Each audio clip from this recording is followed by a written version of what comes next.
മല്യം മാത്രം ശബരിമലയ്ക്ക് കൊടുത്തത് 30 കിലോ സ്വർണമാണ്. എന്ന് പറഞ്ഞാൽ മറ്റ് സംസ്ഥാനങ്ങളിലെ നമ്മളൊക്കെ ശബരിമല പോകുമ്പോൾ ഇടുന്നത് കുറച്ച് പൈസയാണ്.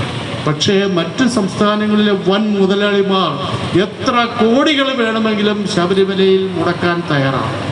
ശബരിമലയിലുള്ള അയ്യപ്പ വിഗ്രഹത്തിൻ്റെ അടുത്തുള്ള ഒരു ചെറിയ 1 ഇഞ്ച് നീളമുള്ള ഒരു കഷ്ണം കിട്ടിയാൽ പോലും കോടികൾ കൊടുത്ത് വാങ്ങാൻ തയ്യാറാണ്. അതുകൊണ്ടാണ് അവിടെ നിന്ന് ഇളക്കാവുന്നത് മുഴുവൻ ഇളക്കി വിറ്റത്. ദ്വാരപാലകരെ ഇളക്കി വിറ്റു, കഥകിലുണ്ടായിരുന്നത് ഇളക്കി വിറ്റു.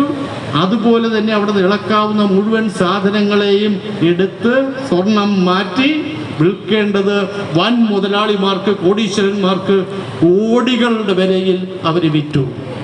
ആരാണ് ചെയ്തത്? അവിടുത്തെ ഒരു പോറ്റിക്ക് മാത്രം ഇത് ചെയ്യാൻ കഴിയുമോ?